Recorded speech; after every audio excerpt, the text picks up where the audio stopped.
Hello, and welcome to the review of the grading guidelines for the assignments and assessments of Politics 315 online. I'm your instructor, Pamela Martin. I'd like to first go over the reading reviews. There's no grading guidelines for them, but the reading reviews are generally on a weekly basis, and the information comes out of the Minx textbook. And they are unlimited with time, but you may only take them once. And they are open book. Again, it's a check on your reading comprehension.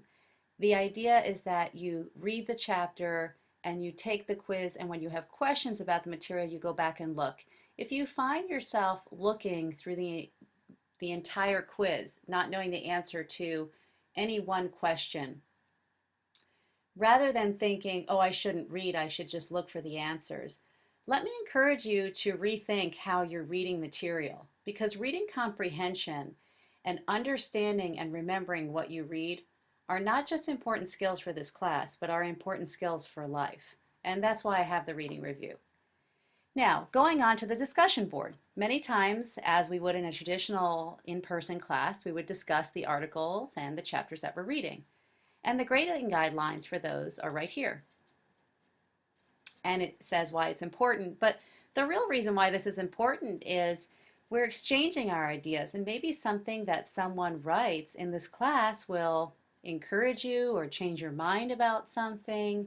So the discussion board is an important place where we write, and let me clarify this, our informed opinion, which means supporting your views for or against an issue or view, but with relative empirical evidence, which means relative examples, evidence, citing other articles, events, posting links to those things, etc.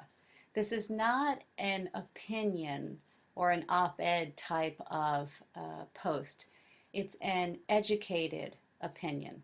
And so here, just so that you understand, what I will ask you to do is I will break the class down into groups of about 4 people, maybe 5 per group. And I will ask you, as part of this discussion group, to respond to at least one other person in your group within 48 hours of posting your own commentary. So for example, if Mary posts a commentary, then within 48 hours I would ask that she would read the other 3 or 4 members of her group and respond to one other person, be it Paul or John, in the group and his commentary. So it creates a dialogue. What I don't want this to be is sort of something that you do really quick from your iPhone and post it, and I don't want it to be a one-way conversation. That's not the point of this assignment. And so here you see how you'll be graded, and your grades for the post will be in Moodle. A clear argument, an understanding of the reading, relating it to class information, using examples, evidence, and data to support your argument, discussing strengths and weaknesses of the reading, and then please use good grammar and structure in your writing. This is not a list or writing as if you're sending a text message. And then there are guidelines for your response, which are very similar. Always being careful to use your best netiquette skills and to be constructively critical of someone else's post. Thank you so much for looking at this aspect of our grading guidelines. Now let's look at the article presentation guidelines. And here you'll see in the syllabus you will sign up for a date when your critical analysis paper is due. And one day before that due date, you will have to start a discussion on that article or articles. You can choose one or a couple. And you will have to start the discussion for the week. So if the reading is due on Thursday, then by Wednesday you must, or before, we always welcome before, you must post your article presentation lead discussant. And that means that with about 5 minutes or plus or minus 5 minutes, you will be our lead discussant expert for the day. And I ask that you have a presentation of sorts.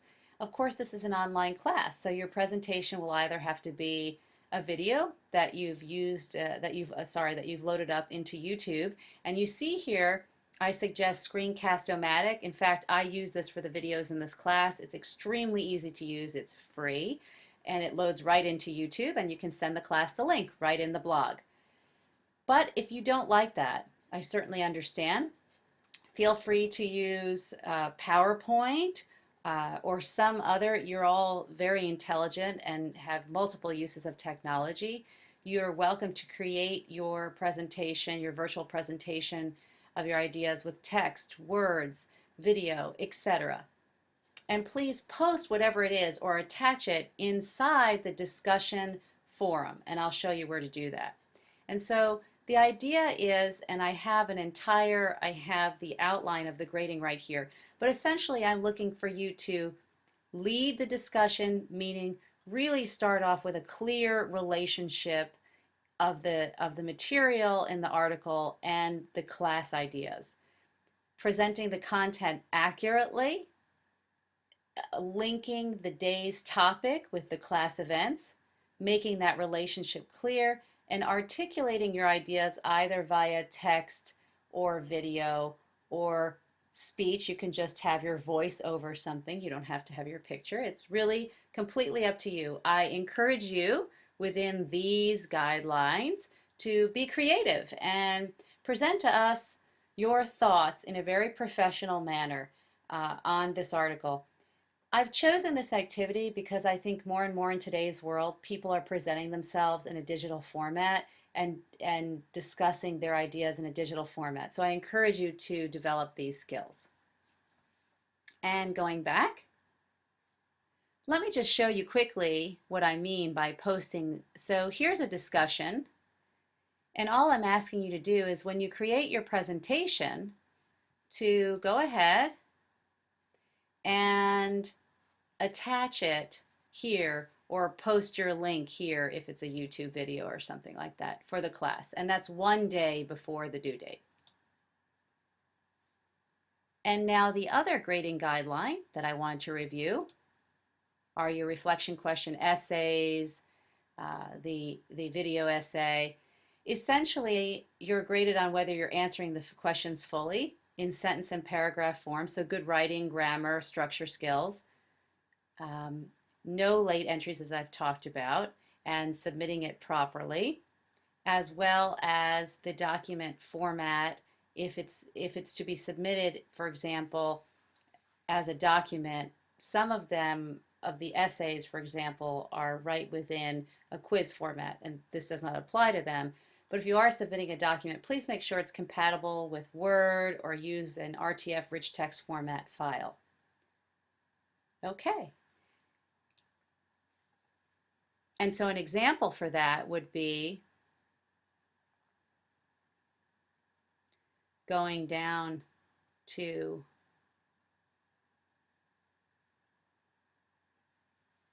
here's an essay, but this is within a quiz type setting. But here you'll see I've asked you a question, and I'm asking you to answer my question on the prisoner's dilemma by submitting a document. Or what you could do is you could copy and paste your answers inside a box. And then finally, we'll scroll up to the critical analysis paper. And the grading guidelines for the critical analysis paper, at the end of your paper, I will simply copy and paste right here. So you'll see exactly in each area where you've earned points. Please remember that 5 sources, a minimum, are required for this paper. That does not include the article or articles that you read, and it does not include the textbook. I'm looking for, in a critical analysis, it is not a book report. You are not describing the article that you read because we assume we have all read the article. A critical analysis is breaking down the argument of the author and verifying whether that argument is supported by the documentation, evidence, and examples that the author used. So first you have to analyze the argument. and whether that evidence supports the argument and whether you agree with it. And there may be areas where you find more strengths and areas where you find more weaknesses. But remember, I'm also asking you to relate this to the theory that we've learned in the class and format it properly.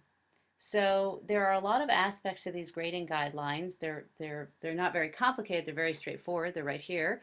Um, but I'm asking you to not only break down the argument and the strengths and weaknesses according to the evidence and data that the author uses, but also to relate that to the larger question of international relations theory that we have been covering throughout the semester. Always remembering that structure and organization of your paper is very, very important. And please do use the American Political Science Association format for citations. Thank you. And I believe that covers, other than the midterm, which will really essentially start in week 7. You'll have to submit your position paper. I will post all of those grading guidelines right here under week 8, which is designated as midterm. I appreciate you watching this video, and I look forward to receiving all of this very interesting work from you.